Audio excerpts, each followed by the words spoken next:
Hello and welcome to Kaizen Minds Academy, Improve Daily, Achieve Greatly। तो अभी तक हमने क्या पढ़ा उसे भी हम डिस्कस करेंगे और साथ में हम आज का टॉपिक पढ़ेंगे what is the advantage, limitations of accounting, the role and objectives of accounting. ठीक है, तो लेट्स स्टार्ट।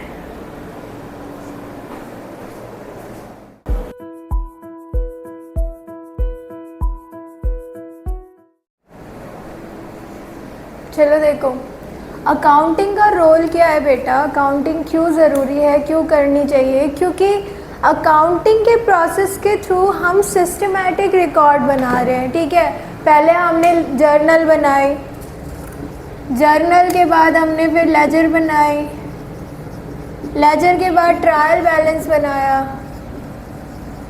ट्रायल बैलेंस के बाद फिर फाइनल अकाउंट्स बनाए, profit and loss, trading and profit and loss account and balance sheet. ठीक है, final accounts बनाए। तो हम एक सिस्टमैटिक तरीके से ट्रांजैक्शंस को रिकॉर्ड कर रहे हैं। ठीक है, उनको स्टडी करना फिर आसान होगा।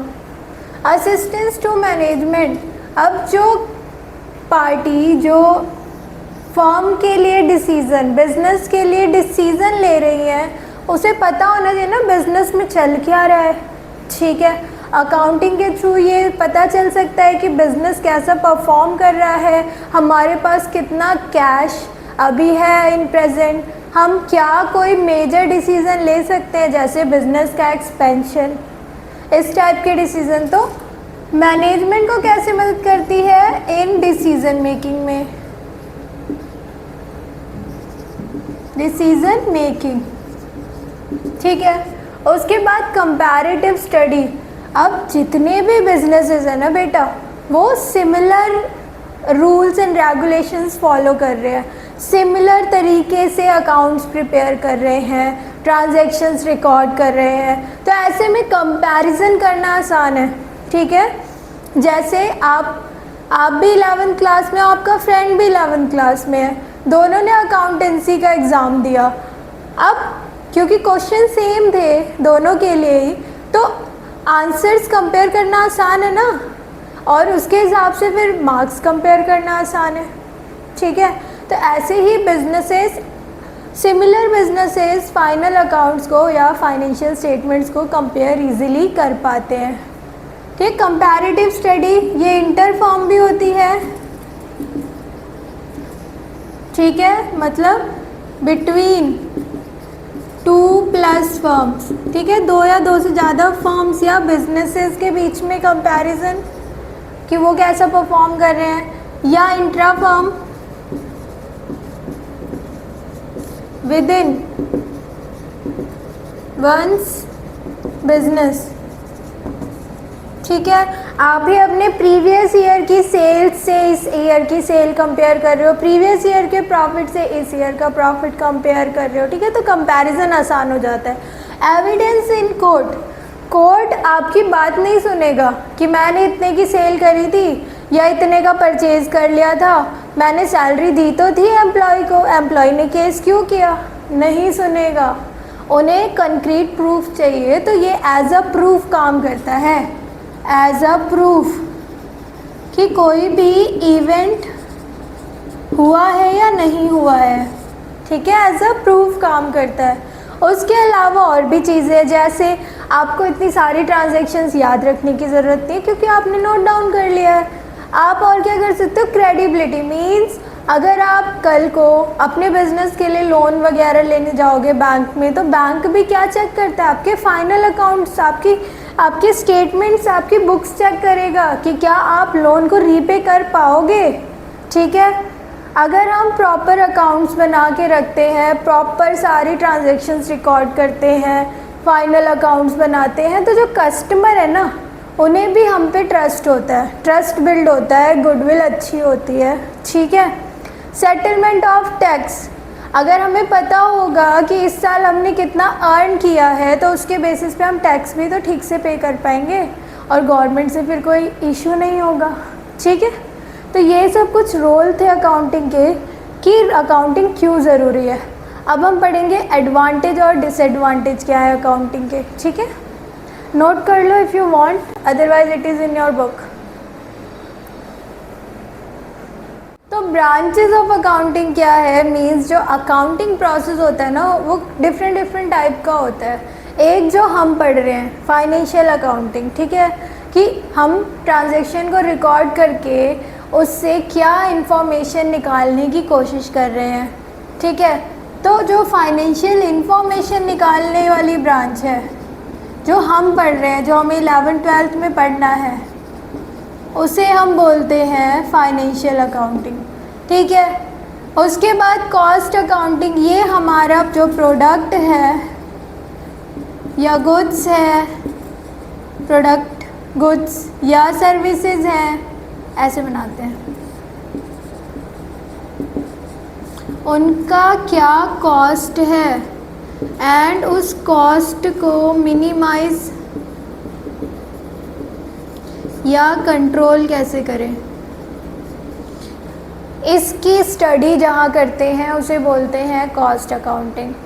और मैनेजमेंट अकाउंटिंग क्या है कि मैनेजमेंट जो है उसे डिसीज़न लेने हैं, तो उन डिसीज़न्स को लेने के लिए उसे चेक करना होता है कि कितना हमारे पास, मतलब उसे बेसिकली चेक करना होता है कि जो प्रॉफिट है, ठीक है, इस प्रॉफिट को चेक करती है कि इस प्रॉफिट में से हमें कितना फिक्स कॉस्ट है, मतलब फिक्स्ड कॉस्ट कितनी पे करनी है, कितनी वेरिएबल कॉस्ट पे करनी है।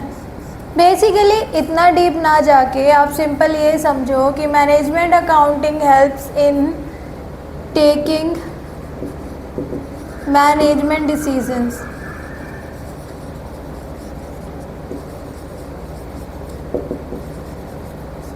ये फॉरवर्ड लुकिंग होता है इन अ वे कि हम ये चेक करते हैं कि अगर आज हम इतना पैसा लगा रहे हैं या आज हमको अगर इतना प्रॉफिट हो रहा है तो आगे इन फ्यूचर मतलब हमें कितने साल लगेंगे अपनी कॉस्ट कवर करने के लिए। मतलब अगर आपने 1 लाख रुपए बिज़नेस में लगाए हैं तो कितने साल या कितने महीने लगेंगे उस 1 लाख रुपए को रिकवर करने के लिए, ठीक है। और उसके बेसिस फिर आगे डिसीज़न लेना, तो वो है हमारा मैनेजमेंट अकाउंटिंग, ठीक है। आई होप आपको ये टॉपिक समझ आ गया। तो चलो देखो एडवांटेज क्या है, अकाउंटिंग करने के फ़ायदे क्या है। पहला, फाइनेंशियल इंफॉर्मेशन मिलती है, हमें पता चलता है। 4 क्वेश्चन बताए थे, उन 4 क्वेश्चंस का आंसर यहाँ से मिलता है। कैश इनफ्लो आउटफ्लो कितना हुआ है, प्रॉफिट हुआ है या लॉस, ठीक है। हमारी फाइनेंशियल पोजीशन क्या है, फाइनेंशियल पोजीशन मीन एसेट्स और लायबिलिटीज़ कितने हैं बिजनेस में, ठीक है। ये सब पता चलता है अगर हम प्रॉपर अकाउंटिंग करते हैं। हेल्प्स मैनेजमेंट को डिसीज़न लेने में हेल्प करती है, ठीक है। अगर ये सब चीज़ें पता होंगी तो मैनेजमेंट डिसीज़न ले सकता है ना कि उन्हें एक्सपेंड करना है बिज़नेस या नहीं, कोई बिग प्रोजेक्ट में पैसा लगाना है या नहीं, सैलरी बढ़ानी है या नहीं बढ़ानी। और बताती हूँ इसके अलावा और क्या डिसीज़न ले सकता है। इसके अलावा डिसीज़न ले सकता है कितना प्रॉफिट रिटेन करना है, अपने पास बिजनेस में रखना है, और कितना डिविडेंड की तरह शेयर होल्डर्स को दे देना है, ठीक है। इस टाइप के decisions. Replaces memory, proper record होगा तो आपको याद रखने की ज़रूरत है नहीं ना। जैसे फ़ोन नंबर आपके फ़ोन में है, क्या आपको सारे याद हैं? नहीं याद है ना, बट आपको पता है आपके पास फ़ोन में सारे नंबर सेव्ड हैं, कॉन्टैक्ट सेव्ड है। ऐसे ही ये है कंपैरेटिव स्टडी, कंपेयर करना आसान है, वही inter firm and intra firm, ठीक है, क्योंकि सिमिलर तरीके से सब बना रहे हैं, सब अकाउंटिंग सिमिलर ही तरीके से कर रहे हैं। एविडेंस इन कोर्ट में एज अ एविडेंस काम आएगा। जैसे बिजनेसेस पे ज़्यादातर केसेस क्या होते हैं, कंज्यूमर से रिलेटेड केसेस होते हैं, तो उसमें ये अकाउंटिंग जो हमारे रिकॉर्ड्स हैं वो काम आते हैं। सेल ऑफ बिजनेस, बिज़नेस को बेचना हो तो उसके लिए हमें पता होना चाहिए ना बिज़नेस की वर्थ क्या है। जैसे अगर आप अपना फ़ोन बेचने जाओगे तो आपको पता होना चाहिए ना मार्केट में इस फ़ोन की क्या वैल्यू है, ये फ़ोन आज की डेट में क्या वैल्यू रखता है, तभी तो आप बेच पाओगे। तो अकाउंटिंग की वजह से हमें हमारे बिज़नेस की वैल्यू पता है कि कितना हमारे पास पैसा या असेट है, कितना हमें बाहर वालों को पे करना है, तो एक्चुअल वर्थ हमारी कंपनी की या बिज़नेस की क्या होगी। लोन लेना आसान है, ठीक है, बैंक्स को आप पे ट्रस्ट होगा अगर वो आपका रिकॉर्ड देखेंगे आपने प्रॉपर मेंटेन कर रखा है तो। Assistance in case of insolvency, कई बार क्या होता है जो बिजनेसेस होते हैं ना वो इनकेपेबल हो जाते हैं फर्दर अर्निंग करने में, ठीक है। उस केस में क्या होता है बिज़नेस पे कर्जा इतना ज़्यादा हो जाता है कि वो चुका नहीं पा रहा होता। ऐसे में जो कोर्ट होता है वो बिज़नेस को बंद करने की सलाह देता है। उस टाइम पे भी हमें पता होना चाहिए ना कि बिज़नेस पे कितना अर्निंग है, कितना कर्जा वो अपना चुका सकता है और कितना उसे चुकाना पड़ेगा। ये सब चीज़ें पता करने के लिए हमें अकाउंट्स प्रॉपर रिकॉर्ड्स देखने पड़ेंगे ना बिज़नेस के, तो वो हो गया, ठीक है।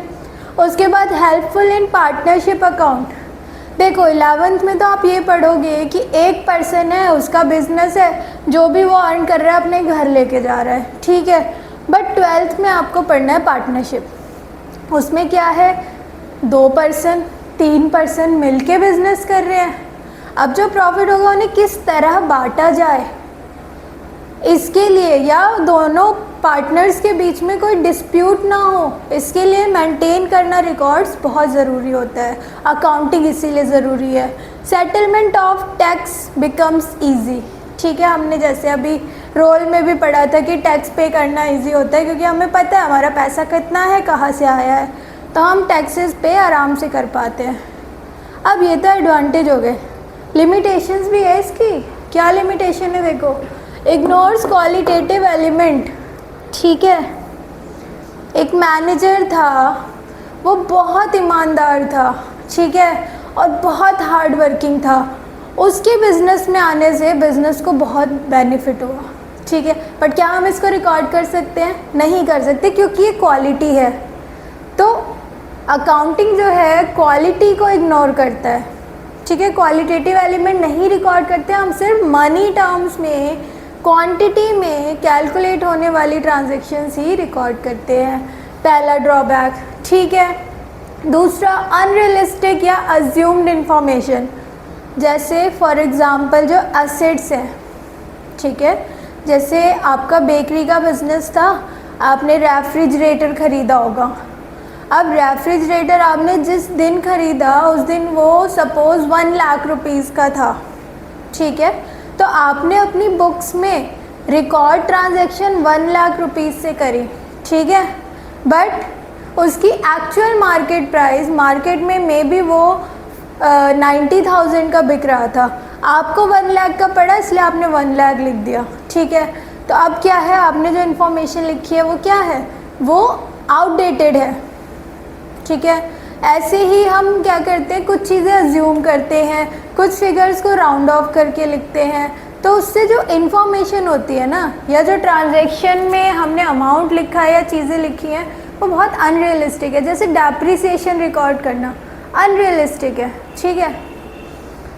उसके बाद ignore change in price level, price में जो भी फ्लक्चुएशंस होती है उसको बिजनेस इग्नोर करता है, उसको रिकॉर्ड नहीं करता, ठीक है। जैसे अगर आपने कोई रॉ मटेरियल परचेज़ किया है, आज की डेट में वो आपको पड़ा 50,000 का, बट विद इन 1 मंथ वही रॉ मटेरियल 75,000 का हो गया, तो जो चेंज आया ना, ये चेंज आप रिकॉर्ड नहीं कर रहे, ठीक है। इस चेंज को आप कंसिडर ही नहीं कर रहे। बहुत सी चीज़ें हम कांस्टेंट लेके चलते हैं कि ऐसे ही होगा, बेस ईयर लेके चलते हैं, तो ठीक है। तो जो प्राइस लेवल चेंजेस है ना, इन्फ्लेशन डिफ्लेशन, उसको कंसिडर नहीं करता अकाउंटिंग। उसके बाद विंडो ड्रेसिंग, अच्छा विंडो ड्रेसिंग का जो कंसेप्ट है, आपने विंडो शॉपिंग सुना होगा कि हम मार्केट गए, दुकानों पे गए, हमने सामान देखा बट कुछ लिया नहीं, ठीक है। जैसे अगर आप मॉल जाते हो, आपने बहुत सारी ड्रेसेस ट्राई करी बट आप लेके कुछ नहीं आते, दैट इज़ विंडो शॉपिंग। या आप फ़ोन में जो मिंत्रा और फ्लिपकार्ट स्क्रॉल करते रहते हो, अमेज़ॉन बैठ के विश लिस्ट बनाते रहते हो, दैट इज़ विंडो शॉपिंग। ऐसे ही बिज़नेस में क्या होता है, जब हम रिकॉर्डिंग करते हैं ना, उस टाइम कुछ बिजनेसेस क्या करते हैं, अपने प्रॉफिट को ज़्यादा या कम दिखाने के लिए अमाउंट में हेर फेर कर देते हैं, थोड़ा सा चेंज कर देते हैं। जैसे अगर हम प्रॉफिट ज़्यादा दिखाएंगे तो टैक्स ज़्यादा देना पड़ेगा, तो प्रॉफिट कम दिखाने के लिए कोई जैसे डेप्रिसिएशन बढ़ा दिया, ठीक है, या सेल्स कम दिखाई, ठीक है, सैलरी बढ़ा दी, डोनेशन चैरिटी दिखा दिया ताकि प्रॉफिट कम आए। बट ये सब क्या है, ये सब गलत चीज़ें, गलत प्रैक्टिसेस है, हमें बिजनेस में नहीं करनी चाहिए। बट क्योंकि आपका प्रूफ सिर्फ एक बिल है, उस बिल पे अगर आप चेंजेस कर दोगे तो फ़र्क किसी को पता ही नहीं चलेगा, है ना, कोई ढूंढ ही नहीं पाएगा। That is what we call window dressing, ठीक है। तो अकाउंटिंग में लीड टू विंडो ड्रेसिंग। तो आई होप आपको एडवांटेज लिमिटेशन समझ आई होगी और साथ में रोल समझ आया होगा, ठीक है। This is all for accounting. Accounting का कंसेप्ट यहाँ ख़त्म होता है। इसके बाद हम करेंगे नेक्स्ट क्लास में बुक कीपिंग, अकाउंटिंग और अकाउंटेंसी में क्या डिफरेंस है, ठीक है। That's it for today. I hope आपको ये वीडियो पसंद आई होगी, और अगर आपको कोई भी इशू, कोई भी प्रॉब्लम है, you can always ask me in the comment section, ठीक है। Okay, see you in the next class, bye bye.